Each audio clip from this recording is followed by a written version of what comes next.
उत्तर भारत में हो सकता है 7 जनवरी से तेज वर्षा और हिमपात का इंतजार खत्म हो जाए। और इसी तरह से दक्षिण भारत के क्षेत्रों में अनुमान यह है कि 5 जनवरी से अनुमान यह है कि यहां पर बारिश की गतिविधियां बढ़ जाएं। नमस्कार, बहुत बहुत स्वागत आपका मौसम तक चैनल और न्यूज मीडिया मंच पर।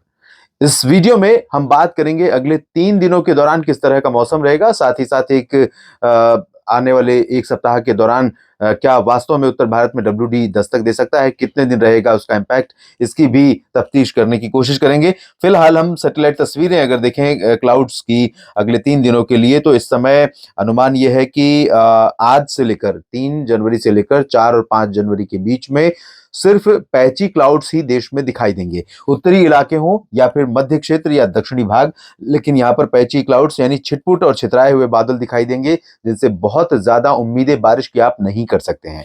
इधर उत्तरी इलाकों में जो बादल ये दिख रहे हैं, ये मोस्टली फॉग है, ये बादल नहीं है। और ये फॉग की वजह से यहाँ पर कोल्ड डे कंडीशन रहेगी। इसके अलावा कुछ पर्वतीय इलाके होंगे जहां से होकर बादल आगे गुजरते रहेंगे।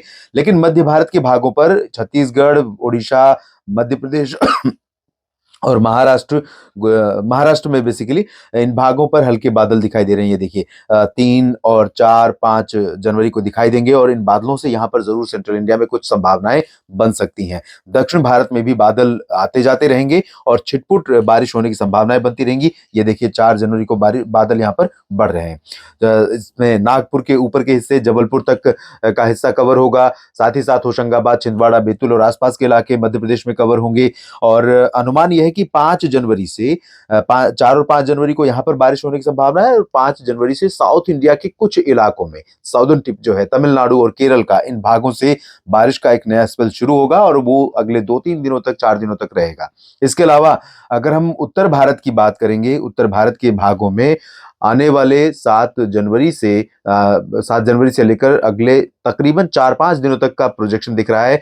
जब 7 से लेकर तकरीबन 12 जनवरी के बीच में पर्वतीय भागों के ऊपर बादलों का जमघट रहेगा और बादलों के यहाँ लगातार बने रहने की वजह से, यानी लगातार आते रहने की वजह से यहाँ पर बारिश और बर्फबारी अच्छी खासी हो सकती है। लेकिन अभी थोड़ा प्रिसाइसली कहना और सटीकता से अनुमान लगाना संभव नहीं है। लेकिन प्रिसाइसली हम जैसे जैसे आगे बढ़ेंगे अगले 2-3 दिनों के बाद जब आकलन करेंगे तो चीजें और क्लियर हो जाएंगी और सटीक अनुमान लगाया जा सकेगा। तो यहाँ पर अब देखिए दक्षिण भारत के क्षेत्रों में 5 और 6 जनवरी से यहाँ बारिश बढ़ रही है और ये जो बादल आप दिख रहे हैं 7 जनवरी से इधर बढ़ रहे हैं। तो एक साथ, इससे पहले भी अक्टूबर नवंबर में हमने देखा कि एक साथ उत्तर और दक्षिण भारत में बारिश होती थी। एक तरफ WD इधर आते थे पर्वतीय इलाकों की तरफ, दूसरी तरफ इधर बंगाल की खाड़ी से बादल बढ़ते थे दक्षिण भारत के राज्यों की तरफ, तो यहाँ पर बारिश होती थी। तो आइए जान लेते हैं कि अगले 3 दिन कहाँ पर किस तरह की शीतलहर, किस तरह का कोहरा रहने की संभावना है और कहाँ पर बारिश होने की उम्मीदें नजर आ रही हैं। उत्तर भारत के जो मैदानी इलाके हैं, राजस्थान और पंजाब हरियाणा के, इन भागों पर उत्तरी हवाएं देखिए सीधी चल रही हैं और ये सीधी हवाएं कश्मीर, हिमाचल और उत्तराखंड की तरफ से होकर आ रही हैं, जिस वजह से यहाँ पर मौसम काफी ठंडा होने लगा है। और चुरू में अनुमान यह है कि अभी तक आज का मैंने सुबह का तापमान देखा नहीं, कल 1.6 डिग्री सेल्सियस था। हो सकता है आज यहाँ पर टेम्परेचर 1 डिग्री या उससे भी नीचे चला गया हो, 0 के आसपास रिकॉर्ड किया गया हो। और राजस्थान तथा पंजाब के ही सबसे ज्यादा प्रभावित होने वाले शहर होंगे। इसके बाद बारी आएगी हरियाणा और दिल्ली की, फिर उत्तर प्रदेश की बारी होगी। उत्तर प्रदेश से लेकर बिहार तक के क्षेत्रों में सुबह और रात के समय तो मौसम ठंडा रहेगा ही रहेगा, लेकिन दिन में भी कोल्ड डे कंडीशन बनी रहेगी जैसे कल थी।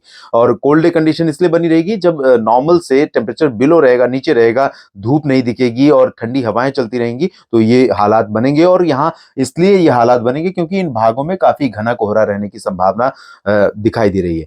और घने कोहरे के चलते ही धूप का असर कम रहेगा और cold day condition, cold wave condition रहेगी, तो मिनिमम टेम्परेचर कई जगहों पर गिरने वाला है। मध्य भारत में, मध्य प्रदेश के उत्तर पश्चिमी इलाकों में, ये जो हिस्से ग्वालियर से लेकर भोपाल के बीच में और उज्जैन तक, इन भागों में तापमान यहाँ गिर सकता है आज और काफी ठंडी रह सकती है। लेकिन धीरे धीरे ये जो आर्द्रता वाली हवाएं हैं ये जोर मार रही हैं यहाँ से, तो धीरे धीरे उत्तरी हवाओं का असर MP पर कम होने लगेगा और यहाँ पर जो ठंडी हवाएं चल रही हैं उनका असर कम दिखाई देने लगेगा।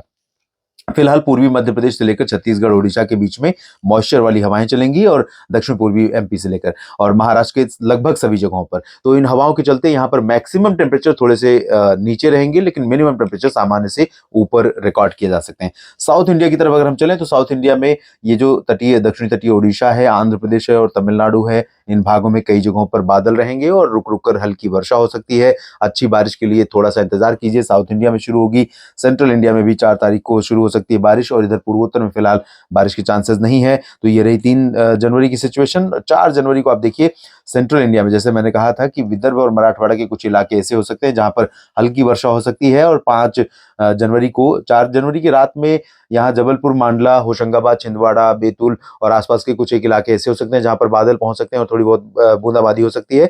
लेकिन 5 जनवरी को निश्चित रूप से यहाँ पर बारिश देखने को मिलेगी। हालांकि बारिश की जो संभावना है वो भी बहुत ज्यादा नहीं है और इंटेंसिटी भी बहुत अधिक नहीं रहेगी, स्प्रेड भी बहुत ज्यादा नहीं रहेगा। यहाँ पर जो महाराष्ट्र का हिस्सा है, मराठवाड़ा और विदर्भ प्रभावित होंगे, बाकी जगहों पर असर नहीं दिखेगा। इधर आंध्र प्रदेश, तेलंगाना और तमिलनाडु के कुछ हिस्सों में बारिश होने के आसार दिखाई दे रहे हैं। पूर्वोत्तर भारत की तरफ अगर हम रुख करें तो यहाँ पर पूर्वोत्तर भारत के क्षेत्रों में अरुणाचल के उत्तरी हिस्सों में थोड़े बहुत बादल हो सकते हैं, लेकिन बारिश की संभावना यहाँ पर भी नहीं नजर आ रही है। और उत्तर भारत के क्षेत्र में आप देखिए उत्तर पूर्वी हवाएं थोड़ा सा चल रही हैं। ये हवाएं कहीं ना कहीं इनका जो ओरिजिन है, कहीं ना कहीं इनका सोर्स जो है वो हिली रीजन है। तो हिली रीजन की वजह से यहाँ पंजाब, हरियाणा, दिल्ली, उत्तर प्रदेश, पश्चिमी उत्तर प्रदेश तक cold day, cold wave condition रहेगी, कोहरा रहेगा। दिल्ली में भी यही हाल रहेगा और राजस्थान के भी अधिकांश इलाकों में रहेगा। गुजरात में हवाओं का रुख कल से बदल सकता है थोड़ा सा, तो यहाँ पर टेम्परेचर थोड़ा बढ़ने लगेगा।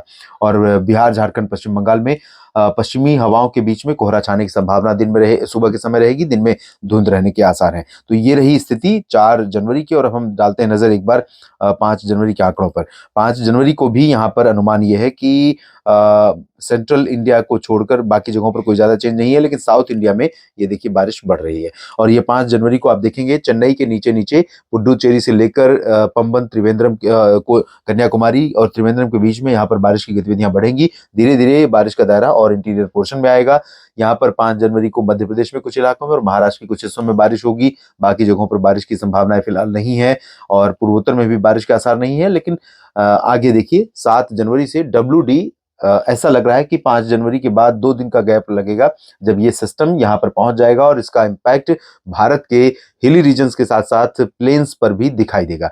तो उम्मीद कर सकते हैं कि आने वाले समय में जिस तरह की निराशा हमें पिछले साल दिसंबर और नवंबर में रही है, बर्फबारी में कमी के चलते या मैदानी इलाकों में बारिश के चलते और मध्य भारत में बारिश में कमी रही है, वो कमी हो सकता है कि आने वाले दिनों में उसकी भरपाई हो जाए। हालांकि इम्बैलेंस वेदर में, यानी कि असंतुलित मौसम लंबे समय से हमें देखने को मिल रहा है, चाहे वो सर्दी का मौसम हो या बारिश का मौसम हो या फिर गर्मी का। कहीं ना कहीं ग्लोबल वार्मिंग का इम्पैक्ट है।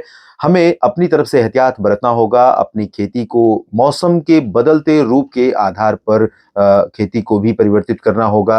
विशेषज्ञों की सलाह लेनी होगी। किसान भाई खुद बहुत सारी चीजों के लिए खुद जानकार होते हैं, समझदार होते हैं। तो इन चीजों को मद्देनजर रखते हुए अपनी खेती के लिए वैरायटी किस्मों का चयन करें, फसलों का चयन करें और जहां पर बारिश कम पैटर्न दिखा रही है वहां पर ऐसी फसलों का यूज करें, ऐसी किस्मों का यूज करें जिनको सिंचाई की जरूरत कम पड़ती है। फिलहाल इस वीडियो में इतना ही। लगातार बने रहिएगा मौसम तक चैनल के साथ और दोस्तों न्यूज मीडिया मंच को भी लाइक और सब्सक्राइब करें। बेल आइकन पर भी क्लिक कर लें ताकि उस पर भी जो मैं वीडियो डालूं वो आप तक पहुंचे।